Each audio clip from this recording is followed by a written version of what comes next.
Hello students, my name is Geetanjali Andheria. Welcome to Step Up Academy. याद रखिए, मेहनत आज सफलता कल, और उस सफलता के लिए हमें पढ़ते रहना जरूरी है।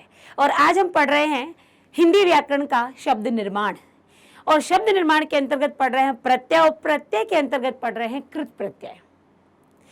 आपने देखा है कि आप हिंदी में और संस्कृत में लगभग समान कंटेंट पर जा रहे हैं। कंटेंट समान है क्योंकि आपको ये पता होना चाहिए कि प्रत्यय संस्कृत में भी होता है, प्रत्यय हिंदी में भी होता है। दोनों प्रत्यय किस प्रकार से भिन्न हैं। हिंदी में तो हम संस्कृत प्रत्ययों का इस्तेमाल कर लेते हैं, किंतु संस्कृत में ऐसा नहीं है।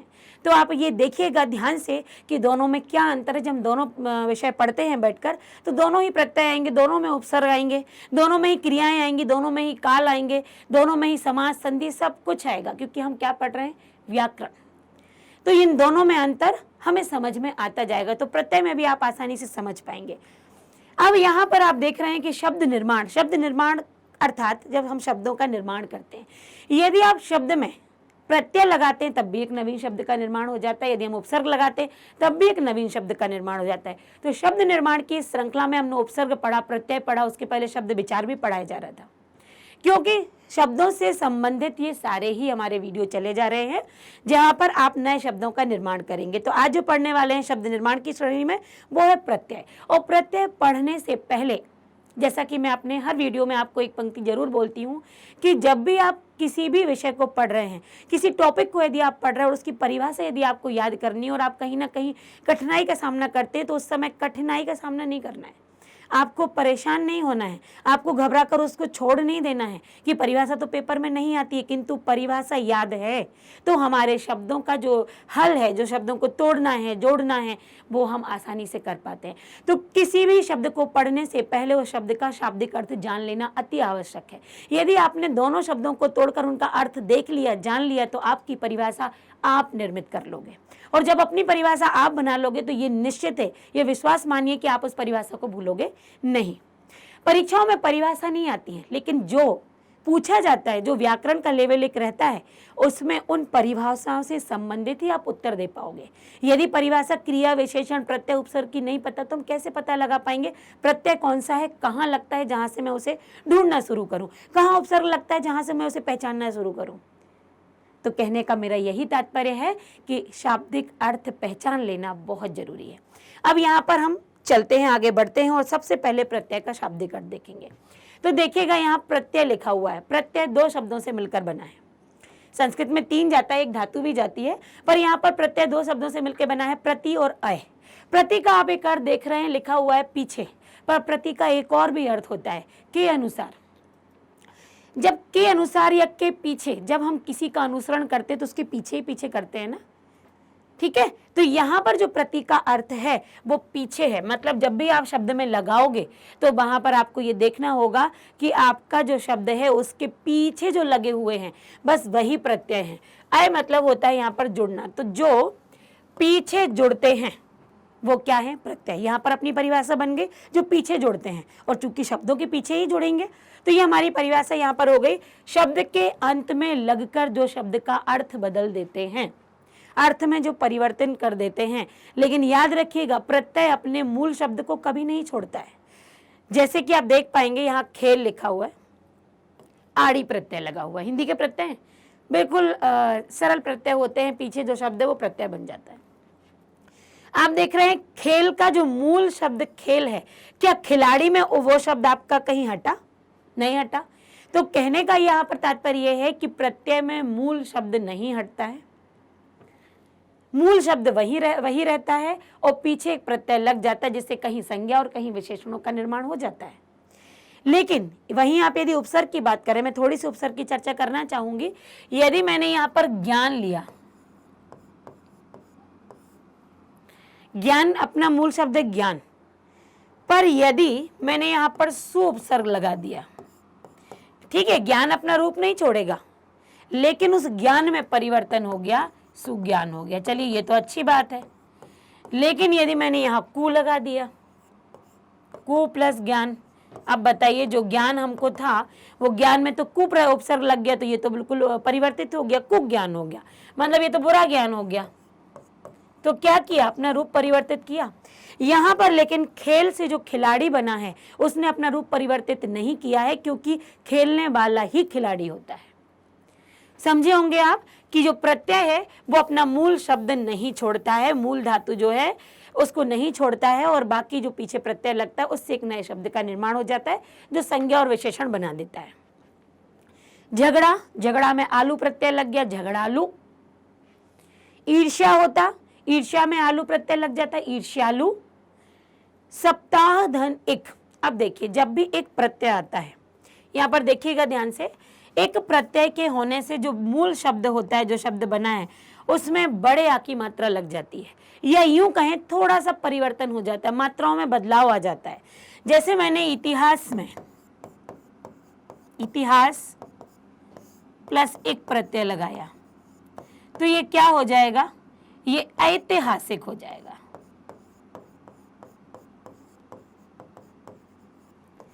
यदि मैंने धर्म में एक प्रत्यय लगाया, एक प्रत्यय लगने से ये धर्म अब धार्मिक नहीं हुआ, धार्मिक हो गया। कहीं ना कहीं ये विशेषण का रूप ले लेता है। धर्म को आपने एक प्रत्यय से जोड़ा तो वो धार्मिक हो गया। तो यहाँ पर कुछ प्रत्ययों के आने से कई बार मात्राओं में बदलाव आता है, मात्राएं घटती हैं, मात्राएं बढ़ती हैं। तो यहाँ पर आपने प्रत्यय की परिभाषा के साथ ये देखा कि किस तरीके से प्रत्यय लगते हैं, प्रत्यय लगने से क्या परिवर्तन होता है, और प्रत्यय अपना मूल शब्द नहीं खोता है। आगे देखते हैं, ये है प्रत्यय के भेद प्रकार। दो प्रकार के प्रत्यय आपको पढ़ने हैं, एक तो कृत प्रत्यय और एक तद्धित प्रत्यय। कृत प्रत्यय क्या होता है, तो वे प्रत्यय जो क्रिया की धातु, अब क्रिया की धातु कैसे, क्योंकि संस्कृत में तो हम धातु सीधा बोल देते हैं, तो क्रिया की धातु कैसे, जैसे यहाँ पर है खेलना, जैसा कि हमने पिछली स्लाइड में देखा, खेलना, ये क्या हो गई, एक क्रिया हो गई। खेल खेला, खेल खेल रहा है कोई व्यक्ति, कोई बच्चा, कोई व्यक्ति, तो खेलना। पर ये खेलना जो है वो किस शब्द से बना है, मूल शब्द क्या है, उसकी मतलब मूल धातु क्या है, उसकी धातु है खेल।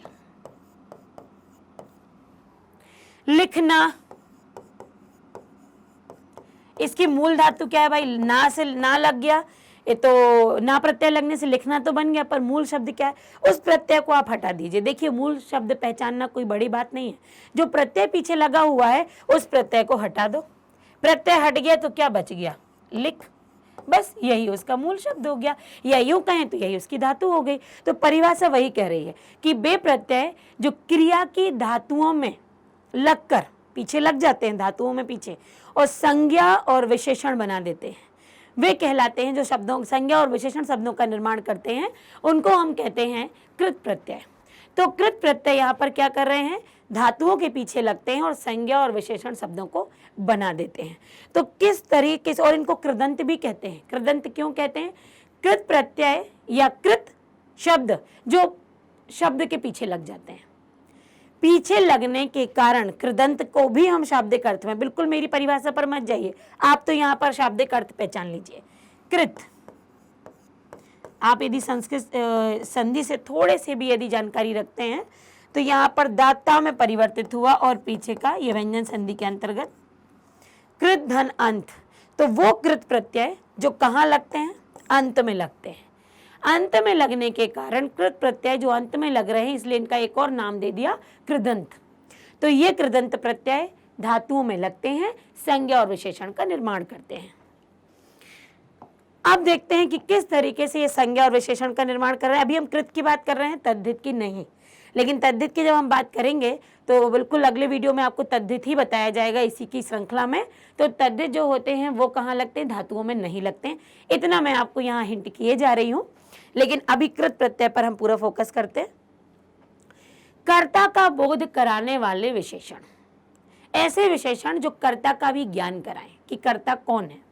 तो यहाँ देखिए कृत प्रत्यय धातु और कर्ता विशेषण है, कुछ कर्ता होंगे, कुछ विशेषण बनाएंगे जो कि आपके विशेषण का बोध कराएंगे। जैसे यहाँ पर लिखा है हार, हार प्रत्यय है। हार प्रत्यय यदि मैंने रख में लगा दिया पीछे, अब आप यहाँ पर देखिए रख में हार प्रत्यय लगा, रख हार होता है क्या, रख हार क्या होता है, और थोड़ा हम सोचेंगे क्या होगा, रखनहार, तब भी वो गलत है। राखनहार, इसका जो एक शब्द बनेगा राखनहार बनेगा, जो कहीं ना कहीं एक कर्ता का भी काम करता है। राखनहार, गायों का राखनहार, घर का राखनहार, खेतों का राखनहार कौन? किसान। तो राखनहार एक कर्ता का काम कर रहा है। अब यहां पर चलहार, मरणहार। अब आगे है एक और प्रत्यय ऐ या वैया, दोनों को एक साथ लेते, अय्या या वैया। किसी में अय्या आता है, किसी में वैया आता है। गा यहां पर धातु है, खे यहां पर धातु है। खे मतलब होता है खेना, जब हम नाव को खेते हैं, जब एक पार से दूसरे पार पर जाते हैं, एक किनारे से दूसरे किनारे पर। गा मतलब होता है गाना, ये एक धातु है, छोटा शब्द है ना, तो धातु है ये। तो गा धातु में जब वैया प्रत्यय लग गया तो क्या हो, देखिए वैया, वैया और यदि अय्या दोनों लगते हैं, दोनों का एक ही मतलब है और दोनों का प्रयोग होगा। तो गवैया, गाने वाले को हम कहते हैं गवैया, जो गा रहा है। तो ये विशेषण का भी काम कर जाते हैं, वो गवैया है। राम अच्छा गवैया है, तो राम की वहां विशेषता भी हो गई ना कि वो गवैया है। और यहां हम कह दें गवैया आ रहा है, तो यहां पर गवैया संज्ञा का भी एक प्रकार से इसने स्थान ले लिया। तो संज्ञा भी, और जब ये किसी व्यक्ति के नाम के बाद लग जाए तो ये विशेषण का काम कर लेता है। खिवैया, हमारे जो नाव चलाने वाले होते हैं वो तो खिवैया, बिल्कुल हम खिवैया कहते हो। दूसरा, इस भवसागर से पार करने वाले हमारे ईश्वर हमारे खिवैया हैं। अक्कड़ बड़ा प्रसिद्ध वो है, प्रत्यय है हिंदी में, अक्कड़ प्रत्यय, बहुत आसानी से और सारे बच्चों को याद हो जाता है। भूल में अक्कड़, भुलक्कड़, पी में अक्कड़, पियक्कड़, घूम में अक्कड़, घुमक्कड़। तो ये सब क्या हो जाते हैं, ये अक्कड़ वाले प्रत्यय हो जाते हैं और शब्द बन जाता है। इसलिए ये तो इतना आसान है, मैंने भूल में लगाया तो आप तुरंत पहचान जाओगे। भुलक्कड़ तो नहीं होगा, फिर याद आ जाएगा अच्छा भुलक्कड़ है, ये बच्चा बहुत भुलक्कड़ है। क्या हो गया, विशेषण का काम किया। हम भुलक्कड़ कह के तो किसी को नहीं बुला सकते ना कि भुलक्कड़ इधर आओ, बुरा लगेगा उसको। यहाँ पर हम ये कह सकते हैं कि वह बच्चा, ये वो व्यक्ति, या मैं बहुत भुलक्कड़ हूँ। तो यहाँ मैं बहुत भुलक्कड़ हूँ, कहीं ना कहीं ये मेरे गुण ने बता दिया, विशेषता के रूप में आ गया। वाला प्रत्यय लग रहा है पढ़ में, आप किसी में भी आप लगा सकते हैं। सब्जी में लगा दीजिए, पढ़ में लगा दीजिए, लिख में लगा दीजिए, चल में लगा दीजिए, चलने वाला, पढ़ने वाला, लिखने वाला, खेलने वाला, सब्जी वाला, दूध वाला। तो वाला प्रत्यय तो जहां लगेगा मतलब वो एक प्रकार से पढ़ने वाला बच्चा, तो उस बच्चे का क्या बन गया, वहां पर विशेषण का काम उसने कर दिया। कई जगह संज्ञा का काम भी किया जाता है। रट, रट में ऊ लगा दिया, तुरंत बता देंगे आप, रट्टू। खा में ऊ लगा दिया, खाओ, बहुत खाने वाला है, बहुत खौआ है, ऐसे बोल देते हैं हम। तो ये रट में वो जैसे ही आप बोलोगे ना ये रट्टू तोता है, तुरंत आपके दिमाग में आएगा अरे इसमें तो ऊ प्रत्यय है, और बड़ा ऊ, खाओ। तैर में जब हम आक प्रत्यय लगा देते हैं तो आप देखिए कि यदि हम तैर और आक को जोड़ देते हैं तो क्या तैराक बनता है, बिल्कुल बनता है। इस बड़े आ में हम रा की मात्रा में लगा देंगे तो जैसा कि आप देख भी पा रहे हैं ये लग गई मात्रा, क्या बन गया, तैराक, तैरने वाला। जो तैरने वाला है वो तैराक है। ठीक है, तो यहाँ पर आप देख पा रहे होंगे और समझ भी पा रहे होंगे कि यहाँ जो लिखा है ये अपने आप को बिल्कुल इन सारे शब्दों में व्यक्त किया है, सार्थक किया है। कहीं वही शब्द विशेषण का काम कर गया और कई जगह संज्ञा का भी काम किया है। तो ऐसा मुझे विश्वास है कि आपको इस तरीके से समझ में आया होगा। क्योंकि बहुत आसान प्रत्यय लेकर मैं आई हूँ जिससे आपको कहीं पर भी भ्रमित ना होना पड़े। छोटे छोटे प्रत्ययों से आप प्रत्ययों को समझना सीखें। और जब कभी भी ऐसा लगता है कि और प्रत्यय हम पढ़ना चाह रहे हैं तो आप बिल्कुल कमेंट बॉक्स में कमेंट कर सकते हैं कि ये प्रत्यय हमको पढ़ा दिए जाएं। आपकी जो भी आपकी इच्छा है उसका सम्मान किया जाएगा और आपका निवारण भी होगा, आपके शंका के समाधान भी किया जाएगा। भाववाचक संज्ञा बनाने वाले प्रत्यय, यहाँ पर भाववाचक संज्ञा बनाने वाले जो प्रत्यय हैं ये भावनाओं को व्यक्त करते हैं। भावनाओं को व्यक्त करने वाले मतलब जैसे मैंने कहा कि मैं बहुत प्रसन्न हूँ, मेरी प्रसन्नता जो है वो आपको क्या पता मैं कितनी प्रसन्न हूँ, मैं व्यक्त नहीं कर पा रही हूँ अपनी प्रसन्नता, लेकिन मैं अंदर ही अंदर बहुत प्रसन्न हूँ। ये तो मेरे भाव है ना कि मैं किस तरीके से कितनी प्रसन्न हूँ। अब उसे मैं तौल में तो ले नहीं सकती, हाथ से तो बता नहीं सकती, ये मेरे अंदर की भावना है। तो ये भाववाचक संज्ञाएं होती हैं। कैसे बनाते हैं कृत प्रत्यय से, देखिए ये भी आपके पहचाने हुए प्रत्यय हैं। आबट, आहट, आवा जरूर आप कहीं कहीं भूल जाते हैं, फिर भी ये ले लेते इसको। आई, एक आप भी हो जाता है, जो भी कई बार हम मिलाप कहते हैं ना, मिलाप। मेरा कल मेरे मित्र से मिलाप हुआ। अब वो मिलाप कैसा हुआ आपको नहीं पता। मैं अपने मित्र से जाकर मिली, वो मिलाप मेरा कैसा था, हमने झगड़ा किया कि हम बहुत समय के बाद मिले, हमने बहुत अच्छे से मिले, हमने चाय बैठकर पी, क्या ये वाला मिलाप हुआ, या हम रास्ते से चलते चलते सिर्फ मुस्कुरा दिए, ऐसा वाला मिलाप हुआ। हम घर में जाके कहते हैं मम्मी पता मेरा बहुत पुराना दोस्त मिला। अच्छा कैसे? बस रास्ते से जा रहा था, हम दोनों एक दूसरे को हंस दिए, हाय हो गई, हम आगे बढ़ गए, एक वो मिलाप हो गया। तो मिलाप किस तरीके से हुआ, ये तो भाववाचक हो गया ना।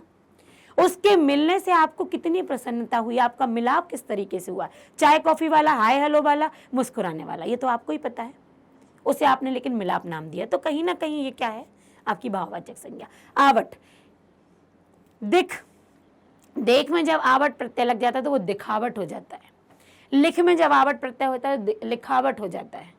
इसकी लिखावट, ये जो प्रत्यय है ना, ये आपके भाववाचक ही बनाते, भाववाचक संज्ञा बनाते हैं।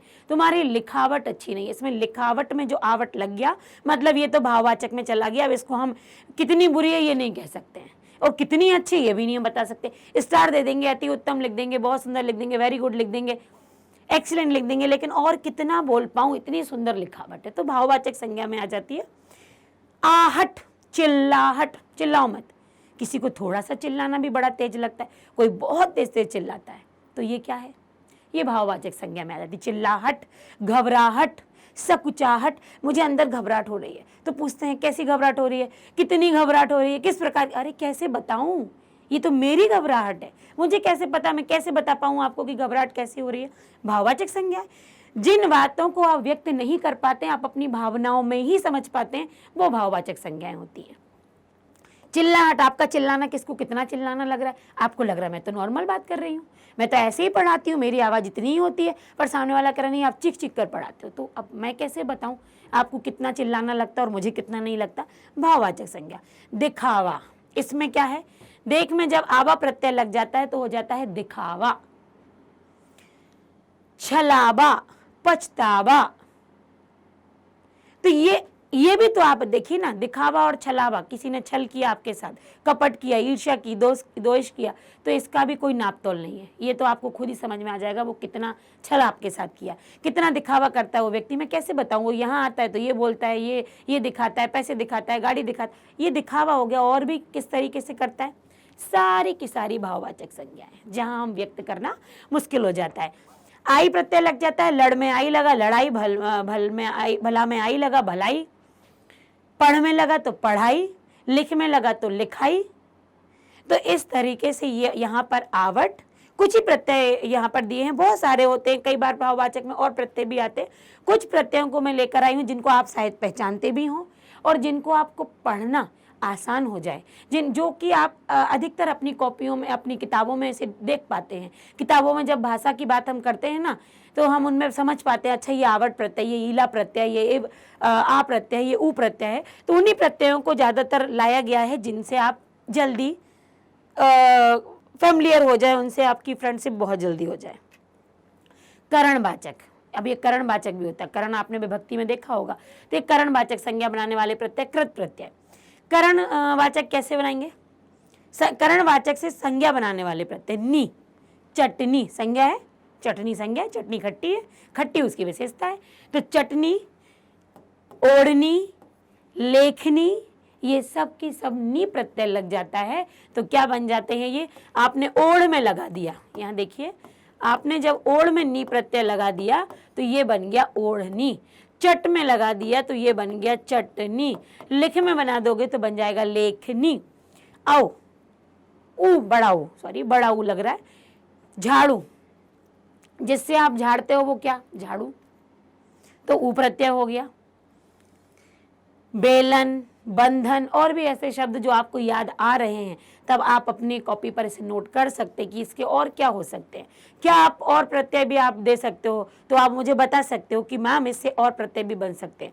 कैसे बताएंगे, आप कमेंट कीजिए, उसमें आप लिखिए कि मैंने ये प्रत्यय और नए निकाले हुए हैं।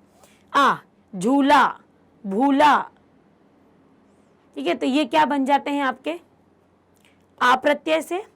ये ना प्रत्यय से, अन नहीं लिखना है, बेल और ना, बेलन, बंध और ना, बंधन, तो ये क्या बना रहे हैं, आपके संज्ञा है। झाड़ू संज्ञा है, बेलन संज्ञा है, बंधन संज्ञा, बंधन, हाँ संज्ञा में हम कह सकते हैं कि एक प्रकार से ये संबंध में भी व्यक्त होता है। झूला, भूला, तो यहाँ पर ये जो प्रत्यय हैं ये आपके करणवाचक संज्ञा के प्रत्यय बनाते हैं। और आप पढ़ने वाले, मैंने आपसे कहा था सबसे पहले कि संस्कृत के कुछ प्रत्यय हिंदी में आते हैं। संस्कृत के कृत प्रत्यय, संस्कृत के जो प्रत्यय आएंगे उसमें जो धातु होगी उसके नीचे आपको हलंत मिलेगा, जैसा कि आप देख पा रहे हैं। जब आप गम धातु में इन अन प्रत्यय लगा देते हैं, यहाँ पर देखिए आप, ये गम धातु है, गम धातु में आपने लगा दिया अन प्रत्यय, जो कि अन प्रत्यय यहाँ दिया हुआ है, देखिए आप अन प्रत्यय लगाया तो मिलके क्या बन गई, ये आ तो इससे जुड़ेगा गमन। आगे रक्ष में जब अन प्रत्यय लगाया, देखिए कई बार संस्कृत में क्या होता है, ना का उच्चारण कई बार न रहता है लेकिन कई बार न भी आ जाता है। जैसे आपने अंग्रेजी में देखा है, हम ना का उच्चारण करते हैं, हम टा का उच्चारण ता का करते हैं तो टी आ जाता है। कुछ ऐसे ही जब कई बार संस्कृत में ना के स्थान पर णा का भी इस्तेमाल हुआ है, क्योंकि दोनों ही हमारे पंचम अक्षर में आते हैं और दोनों का उच्चारण भी समान हो जाता है। तो यहाँ पर रक्ष में जब अन लगता है तो रक्षण नहीं बनता, रक्षण बनता है। सह के साथ जब हम लगाएंगे तो सहन होगा। वैसे तो एक सह धातु है जिसमें हम उपपद विभक्ति के रूप में लेते हैं, तो यहाँ सह मतलब साथ, पर जब साथ हो गया और जैसे ही प्रत्यय लगा उसने तो अर्थ बदल दिया, सहन हो गया। सहन करना, किसी भी वस्तु को किसी भी कार्य को, किसी भी स्वभाव को, किसी के व्यवहार को सहन करना। विद में जब या प्रत्यय लगता है तो विद्या बनता, पर दिख नहीं रहा है, इसको ऐसे दिखाएंगे, देखिए आप दिख रहा है आपको। और जब ये दा और या बनते हैं तो ये इस तरीके का धा बनाते हैं, तो ये क्या हो गया, विद्या। रच में अना प्रत्यय लगा, स्वाभाविक है, रच छोटा आ तो हमारे साइलेंट हो जाता है और उच्चारण में ही छुप जाता है, और ना लगाएंगे तो क्या हो गया, रचना। वेद में जब ना प्रत्यय लगेगा तो वेदना। अब यहाँ पर वो वेद वाला तो पढ़ना हो गया वेद, लेकिन जैसे ही ना प्रत्यय लगता है ये वेदना में परिवर्तित हो जाता है, मतलब दुख, वेदना, कष्ट, तकलीफ। अब यही संस्कृत के कुछ प्रत्यय हैं जो कि कर्तवाचक संज्ञा बनाने वाले हैं। कर्तवाचक जो कर्ता और है और कर्ता संज्ञा के रूप में आएगा, और संज्ञा और कर्ता वही है, काम करने वाला जो है वही तो संज्ञा में आ जाता है। अन, मोह में जब अन लगा तो मोहन हो गया। मोह यहाँ पर एक धातु का काम कर रहा है, मोह क्रिया धातु, मोह किसी से मोह हो जाना, झुकाव, लगाव, प्रेम, तो ये मोह। मोह में अन प्रत्यय लगा तो ये मोहन बन गया, जो कि संज्ञा बन रहा है। पावन बन गया, संज्ञा बन रहा है। पठ में अक प्रत्यय लगा, पाठक, पठक नहीं होगा, पठक कोई शब्द ही नहीं होता है। अगर आप लिखना भी चाहो तो आपको समझ जाओगे ये कहीं ना कहीं गड़बड़ है। पाठक। लिख में एक प्रत्यय, ले अक प्रत्यय, लेखक। देखिए लिख में जब भी आप प्रत्यय लगाएंगे ना तो लिख अपने आप को लेख में परिवर्तित कर देता है अधिकांश जगह, तो लेखक। लोभ में ई, लोभी। त्याग में ई, त्यागी आप यहां से पता कर पाएंगे। देखिए हमने ई हटा दी, बच गया लोभ। हमने त्यागी में से ई हटा दी, क्या बच गया, त्याग, हो गया ये शब्द। अस और वस, बस, अस वस। अस मतलब होता है और वस मतलब होता है वस्त्र। ये संस्कृत के हैं। जब यहाँ पर हम आते हैं उत्तर प्रत्यय लगाते हैं तो ये अस्त्र हो जाता है। जो सा है हलंत वाला वो आधे में परिवर्तित हो जाएगा, बस में त्र लगाएंगे वस्त्र हो जाएगा, तो अस्त्र और वस्त्र। तो ये वो प्रत्यय थे जहां पर आप संस्कृत के प्रत्ययों का इस्तेमाल कर रहे थे लेकिन आप हिंदी के शब्द बना रहे थे, इसलिए अर्थ में भी परिवर्तन हुआ है। आगे देखिए विशेषण बनाने वाले शब्द हैं। अब यहाँ पर ये संस्कृत के ही प्रत्यय हैं जो कि विशेषण बनाएंगे। अभी तक तो संज्ञा बना रहे थे, अब कैसे विशेषण बनाएंगे। दा ये देने के अर्थ में, पा ये पीने के अर्थ में, लेकिन दा में जब यह प्रत्यय लग गया तो ये दे हो गया, विशेषण का रूप ले लिया। पे हो गया, पीने वाला पदार्थ पे, पेय पदार्थ ये पदार्थ की विशेषता हो गई। दे पदार्थ, मैंने ये वस्तु आपको दी, ये दे हो गई, तो ये उसकी विशेषता हो गई कि वस्तु कौन सी है, आपने ली थी या किसी की दे, तो ये दी हुई वस्तु थी। इसम मतलब होता है याद रखना, निंद मतलब होता है बुराई करना। जब इसम में और निंद में अनिय लग गया, आप खुद सोचिए क्या हो गया। इसम में यहीं से देखिए ये अनिय लगना, मैंने आपसे कहा ना कई बार न अड़ा में चला जाता है, तो जब इसम में अनिय लगा याद आ गया आपको, ये जो है ये रायधर आ जाएगा, स्मरणीय, याद करने योग्य। निंदनीय, निंदा कोई भी काम है, यदि किसी ने चोरी की है, निंदनीय काम किया, काम तो किया, कैसा किया, निंदनीय, विशेषण बन रहा है।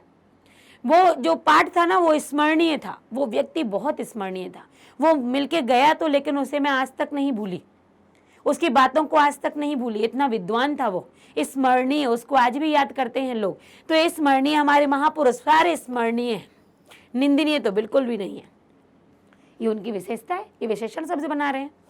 कृपा में यदि आलू प्रत्यय लग गया तो कृपालु, श्याम बहुत कृपालु है, श्याम कृपालु है, विशेषता है उसकी, विशेषण।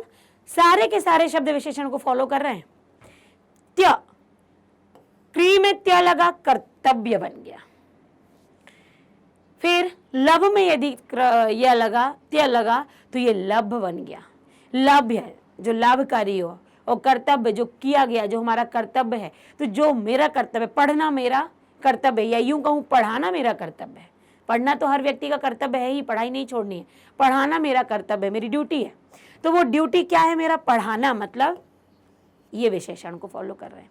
तो आप देख पा रहे हैं जितने के ये सारे प्रत्यय हैं, ये जिन भी धातुओं के साथ लग रहे हैं वो सारी की सारी धातुएं विशेषण को बना रही हैं, जो कि हिंदी पढ़ रहे हैं पर संस्कृत प्रत्ययों का इस्तेमाल यहाँ पर हो रहा है। तो कृत प्रत्यय में आज बस हम यहीं तक पढ़ने वाले हैं, पढ़ेंगे। और इसके साथ यदि आपको इससे संबंधित किसी भी प्रकार की कोई भी शंका है तो आप उन शंकाओं का निवारण हमारे चैनल स्टेप अप एकेडमी के कमेंट बॉक्स में डालकर कर सकते हैं, और निश्चित ही आपकी शंकाओं का समाधान किया जाएगा। इससे संबंधित कोई भी ऐसा प्रत्यय जिसमें आप और शब्द ढूंढ पाए हैं तो बिल्कुल कमेंट बॉक्स में दीजिए कि आपने इन शब्दों का और नए प्रत्यय, मतलब प्रत्ययों के लिए नए शब्द निकाले हैं। तो ये सब कुछ आप कमेंट बॉक्स में दे सकते हैं, हमको बता सकते हैं, पूछ सकते हैं। अब इसके साथ ही आप देख पा रहे होंगे मेरे ठीक पीछे स्टेप अप एकेडमी की यहाँ पर आपको वेबसाइट दी हुई है। इस वेबसाइट पर आप जाइए और विजिट कीजिए। विजिट करने से आपको ये पता लगेगा कि हमारा चैनल कक्षा 6वीं से लेकर 12वीं तक 6 to 12 और ऑल बोर्ड्स की यहाँ पर पढ़ाई दे रहा है, यहाँ पर शिक्षा दे रहा है। सारे एनसीईआरटी और जितने भी बोर्ड होते हैं, सारे बोर्ड की जो शिक्षा है, जो सारी क्लासेस हैं, उसके बारे में जानकारी बहुत अच्छे टीचर्स के माध्यम तक आप तक पहुँच रही है। तो इसके साथ ही इसके अतिरिक्त जो ज्ञान दिया जा रहा है, नीट, टेट, जेई के जैसे पाठ्यक्रम को लेकर, उससे संबंधित आपका नॉलेज बढ़ाने के लिए यहाँ पर निरंतर अभ्यास किया जा रहा है, आपको अभ्यास के लिए प्रेरित किया जा रहा है और आपको शिक्षा दी जा रही है। तो इन सभी की जानकारी के लिए, इन सभी से ज्ञान प्राप्त करने के लिए जो ज्ञान बांटा जा रहा है उसको अर्जित कीजिए, और इसके लिए आप हमारे चैनल स्टेप अप एकेडमी से जुड़े रहिए। इसको लाइक, सब्सक्राइब और शेयर करना ना भूलिए। Thank you.